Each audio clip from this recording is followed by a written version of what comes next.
भारत की महत्वाकांक्षी Mumbai Ahmedabad bullet train परियोजना में एक महत्वपूर्ण मील का पत्थर मंगलवार को गुजरात के नवसारी में राष्ट्रीय राजमार्ग 24 पर 210 मीटर लंबे प्री-स्ट्रेस्ड कंक्रीट (पीएससी) पुल के पूरा होने के साथ हासिल हुआ।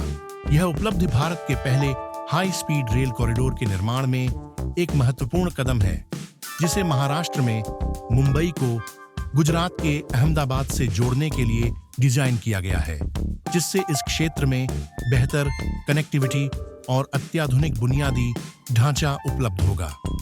500 किलोमीटर से ज्यादा लंबा यह कॉरिडोर गुजरात और महाराष्ट्र दोनों से होकर गुजरता है। निर्माण के दौरान सामना की गई प्रमुख इंजीनियरिंग चुनौतियों में से एक राष्ट्रीय राजमार्ग 48 को पार करने की जरूरत थी, जो दिल्ली को चेन्नई से जोड़ने वाला एक प्रमुख राजमार्ग है। गुजरात के नवसारी जिले के सिसोदरा गांव में बना नया पुल एक एलिवेटेड वायडक्ट का हिस्सा है और इस क्रॉसिंग को आसान बनाने के लिए बनाया गया था। यह पुल बिलीमोरा और सूरत बुलेट ट्रेन स्टेशनों को जोड़ने में अहम भूमिका निभाएगा, जिससे मार्ग के दो महत्वपूर्ण जंक्शनों के बीच निर्बाध यात्रा संभव होगी।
मुंबई अहमदाबाद बुलेट ट्रेन परियोजना का विस्तृत विवरण।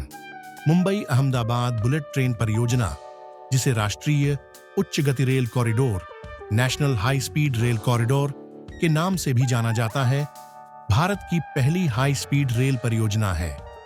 यह परियोजना जापान की मदद से विकसित की जा रही है और इसमें जापान की शिंकानसेन तकनीक का उपयोग किया जा रहा है। इसका उद्देश्य यात्रा समय को घटाना और आधुनिक रेल परिवहन में भारत को नई ऊंचाई तक ले जाना है। परियोजना का उद्देश्य मुंबई और अहमदाबाद के बीच की 508 किलोमीटर की दूरी को 2 से 3 घंटे में कवर करना, तेज, सुरक्षित और आरामदायक यात्रा प्रदान करना, आर्थिक विकास को बढ़ावा देना और दोनों शहरों के बीच कनेक्टिविटी को मजबूत बनाना। मुख्य विशेषताएं: 1. गति ट्रेन की अधिकतम गति 350 किलोमीटर प्रति घंटा, सामान्य संचालन गति 320 किलोमीटर प्रति घंटा। दूसरे स्टेशन कुल 12 स्टेशन होंगे, जिनमें शामिल हैं मुंबई, ठाणे, विरार, बोईसर, वापी, बिलीमोरा, सूरत, भरूच, वडोदरा, आनंद, साबरमती और अहमदाबाद। 3. यात्रा समय नॉन स्टॉप ट्रेन 2 घंटे 7 मिनट, सभी स्टेशनों पर रुकने वाली ट्रेन 2 घंटे 58 minute. 4. Rolling stock train set, जापानी तकनीक का इस्तेमाल करते हुए ट्रेनें शिंकानसेन E5 मॉडल पर आधारित होंगी। ट्रेन सेट भारत की जलवायु के अनुसार अनुकूलित किए जाएंगे। 5. इंफ्रास्ट्रक्चर, रेलवे लाइन का अधिकांश भाग एलिवेटेड ऊंचाई पर होगा। समुद्र के नीचे 7 किलोमीटर लंबी सुरंग भी बनाई जाएगी। नर्मदा और तापी जैसी प्रमुख नदियों पर पुलों का निर्माण। परियोजना का कार्यान्वयन नेतृत्व: इस परियोजना को राष्ट्रीय उच्च गति रेल निगम लिमिटेड NHSRCL द्वारा संचालित किया जा रहा है। सहयोग: जापान सरकार ने इस परियोजना के लिए करीब 88,000 करोड़ रुपए का आरण दिया है।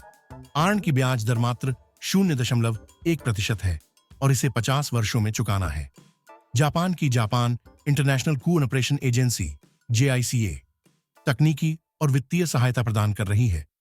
टेक्नोलॉजी ट्रांसफर जापान भारत को उच्च गति रेल प्रौद्योगिकी में प्रशिक्षित कर रहा है। कुछ ट्रेन सेट जापान से आयात होंगे जबकि अन्य भारत में ही बनाए जाएंगे। निर्माण की प्रगति 1। भूमि अधिग्रहण परियोजना के लिए 508 किलोमीटर में से 92% भूमि अधिग्रहण का काम पूरा हो चुका है। गुजरात में कार्य तेजी से हो रहा है जबकि महाराष्ट्र में देरी हुई है। 2। निर्माण कार्य गुजरात खंड 2025 तक पूरा होने की संभावना। पूर्ण परियोजना 2028 तक चालू हो सकती है। 3। प्रमुख संरचनाएं नर्मदा नदी पर 1.4 किलोमीटर लंबा पुल। जापानी शिंकानसेन प्रणाली का पहला ट्रेन सेट 2026 तक भारत में पहुंचेगा। परियोजना के लाभ 1। यात्रा में समय की बचत 7 से 8 घंटे की यात्रा अब सिर्फ 2 से 3 घंटे में पूरी होगी। 2। आर्थिक विकास परियोजना के कारण रोजगार और निवेश में वृद्धि होगी। दोनों शहरों के बीच व्यापार और पर्यटन को बढ़ावा मिलेगा। 3। पर्यावरण अनुकूल बुलेट ट्रेन कम कार्बन उत्सर्जन करती है। यह सड़क और हवाई यातायात के दबाव को कम करेगी। चुनौतियां और समाधान 1। चुनौतियां भूमि अधिग्रहण में देरी, निर्माण सामग्री की लागत में वृद्धि, पर्यावरणीय मंजूरी। 2। समाधान राज्य सरकारों और केंद्र सरकार के बीच समन्वय, तकनीकी सहायता और धन की बेहतर योजना। निष्कर्ष मुंबई अहमदाबाद बुलेट ट्रेन न केवल भारत के परिवहन क्षेत्र में एक मील का पत्थर साबित होगी बल्कि यह आधुनिक तकनीक के उपयोग के साथ देश को उच्च गति रेल नेटवर्क में एक नया दृष्टिकोण भी देगी। यह परियोजना भारतीय रेलवे के लिए भविष्य का द्वार खोलती है।